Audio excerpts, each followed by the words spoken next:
Noon guys. So, what's up guys? Ang date ngayon ay July 27, 2024. So, happy 110th anniversary sa lahat ng kapatid natin dyan. Sa lahat ng Iglesia ni Cristo sa buong mundo. So, happy anniversary po sa ating lahat. So, ngayon, binabaybay natin tong EDSA Northbound. Pupunta tayo ng Ongpin, dun sa may parting Chinatown Gold Center. So, nung birthday kasi ni mama na itong July, binigyan namin siya ng sorpresa. Yung hindi naman kalakihan na halaga. So, ang sabi niya, ipapambili daw niya yun ng gold as an investment. So, tama nga naman guys, kasi investment nga naman 'di ba yung gold. So, habang tumatagal, tumataas yung value ng gold. Ayan. So, andito tayo ngayon sa Magallanes Village, dito sa papasok. So, dito pala guys, sa mga hindi familiar dito sa lugar na to, kapag andito ka sa may kanan nitong barrier, itong kanan nitong barrier, bawal ka umakyat dun sa may papuntang Ayala. Dapat dito ka lang sa baba pupunta. So, kapag umakyat ka dito, ayan, pag umakyat ka dyan at merong enforcer dyan, huhuliin ka. So, bawal yun guys, maraming nahuhuli dyan. So, kung aakyat ka, dapat andun ka sa may kaliwa ng barrier. Ayan. Yung ano na yon, yung lane na yon, para yun sa mga palabas dun sa may Magallanes Avenue, dun sa may kanan natin kanina. Yung mga palabas dun, tapos pupunta ng Ayala, yung mga aakyat ng Ayala, sila lang yung allowed na dumaan dun. At ayan, nandito na tayo ngayon sa may Osmeña Highway. Ayan. Papunta tayo ng Maynila. Bibili tayo ng gold. So yung gold pala na gusto ni mama is yung singsing. Ayaw niya ng necklace, gusto niya yung singsing daw. So, hindi ko alam kung magkano na yung gold ngayon, pero nung bumili ako nung October nung nakaraang taon, bumili ako ng necklace, yung presyo ng gold is 3,350 per gram. Eh ngayon siguro mga nasa kulang-kulang 4,000 na yun, or baka nasa 4,000 na. Tignan na lang natin mamaya. At ayan, nag-traffic na naman dito sa Osmeña Highway. Ayan. So, ganito yung kalagayan dito sa Osmeña Highway kapag weekend o di kaya kapag umaga sa mga weekdays, kapag umaga ng weekdays. Yung mga rush hour sa umaga tsaka sa hapon. Ganito talaga yung sitwasyon na itong Osmeña Highway. Eto guys, kapag kumanan kayo dito, papunta yan ng Chino Roces or Pasong Tamo. Ayan yung kanan na yan, Chino Roces or Pasong Tamo. One way yan guys, papunta ng kaliwa. One way rin papunta ng two way siya papunta ng kanan. Ayan.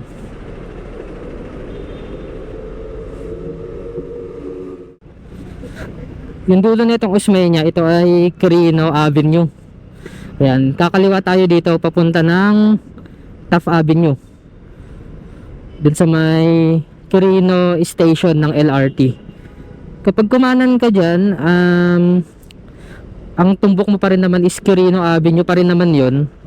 Pagkalagpos mo na nagtahan, dun na magiging Lacson yun, yung kasunod nun. Magiging na siyang Lacson hanggang dun sa may SM San Lazaro. Andito na nga tayo sa Taft Avenue. So ayun, may nahuli dun. Kasi yung daan na yun guys, no right turn on red signal nakalagay. So baka naka red signal tapos kumanan si kuya, kaya siya hinuli. So ayun, ang binabaybay natin to ngayon, Taft Avenue, sa may Quirino Station at Pedro Hill Station, sa pagitan nila. Ayan. Tayo sa may Chinatown Gold Center. So magpa-park lang tayo dyan sa may, doon sa may Saudi Gold Center na nakalagay. Dito kasi yung parkingan ng motor. So kung nakasasakyan kayo, mahirap yung parking kung naka 4 wheels kayo. Pero kung motor, dito naman yung parkingan niya. So magpa-park lang kami.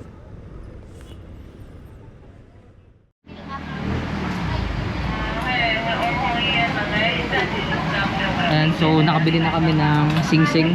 Ay, dito po, madam. Ano po? Signature lang? Pangalan, tsaka ano. Yan. So, ito yung nabili namin. Saudi Gold. Sing-sing, 1.9 grams and 3.9 per gram, no? 3.9 per gram. 4,000 siya initially, pero natawaran na 3.9 per gram na lang. Sir, lagay po address dito Yes. Pasay City po. Hindi, address namin dito. Address. Sige. Oo, para pag ano ibigay. Para pag may bibiling kayo ulit, dito na kayo. Kahit ito, parang dito ko nabili ito, itong mga ganito. Madam, baka pa wala. Bali 7.4. Yung tawag dito, yung warranty niya wala. Ano lang po, ito lang resibo. Resibo. Balik po sa amin. Saan ko Yan. kaya ito mapapat? So 4,000 per gram, natawaran ng 3.9 per gram. Anong pangalan ng shop na to, ate? Ito po, 58. Ayun. Ito yung pangalan ng shop, mga idol. 1058 Ongpin Jewelry Center. Ayan. So ang kagandahan dito, per gram dito, hindi dito per piece. Mas mahal kasi. Kung gusto nyong pumunta dito sa Ongpin, ito hanapin nyo lang tong address na to, 1058 Ongpin Jewelry Center. Sila ate mag-a-assist sa inyo.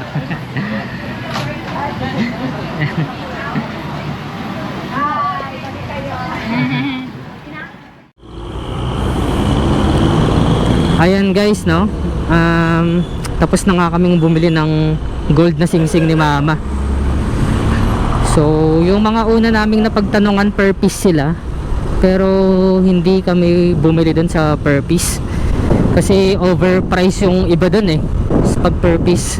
Mas maganda talaga na per gram yung binibili para meron ka talagang idea na ganito yung per gram, ita-times mo sa kung ilang grams ba yung binili mong gold, and then yun yung presyo.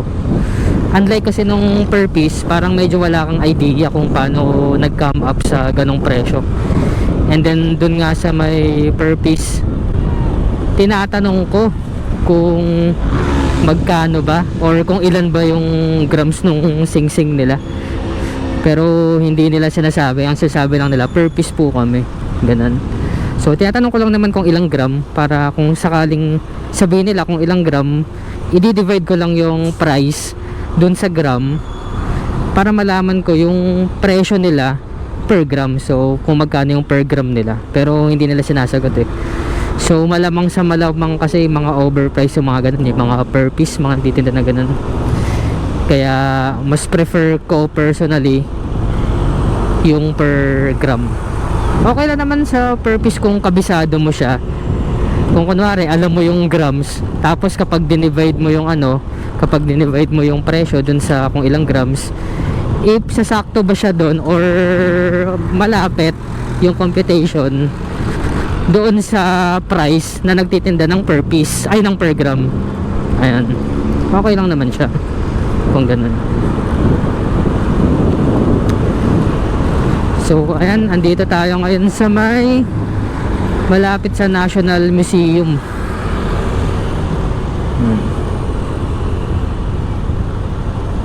Ayan. Ito, Manila City Hall. Itong nasa kaliwa natin. So dito tayo dadaan ngayon sa may Lagos Nilad. Dito papuntang Taft Avenue to. Pag dyan ka sa may taas dumaan, papunta yun na ang Rojas Boulevard. So dito tayo dadaan sa may Taft Avenue, pauwi ng Pasay.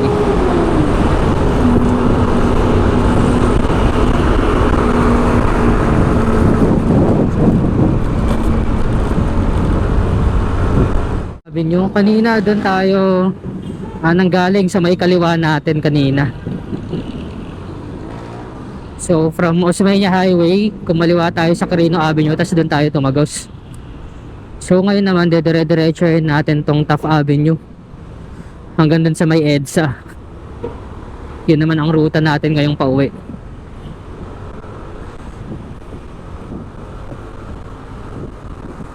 De La Salle University.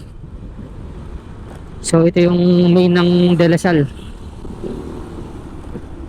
So yung De La Salle St. Benil, nandun yun sa may unahan, sa may kaliwa, bandang kaliwa natin.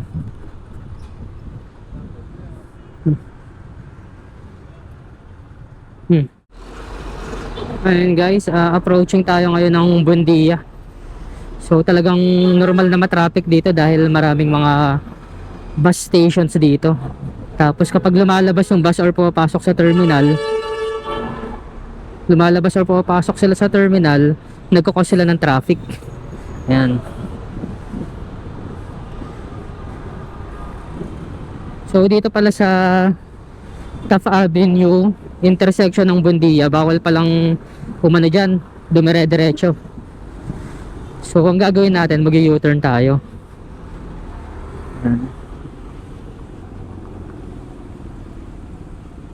Ngayon sa EDSA. Okay, sa EDSA papunta ng Mall of Asia.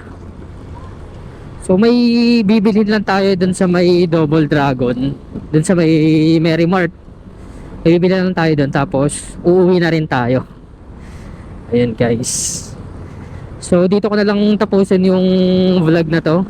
Ingat sa ating lahat, ride safe, God bless. Bye bye.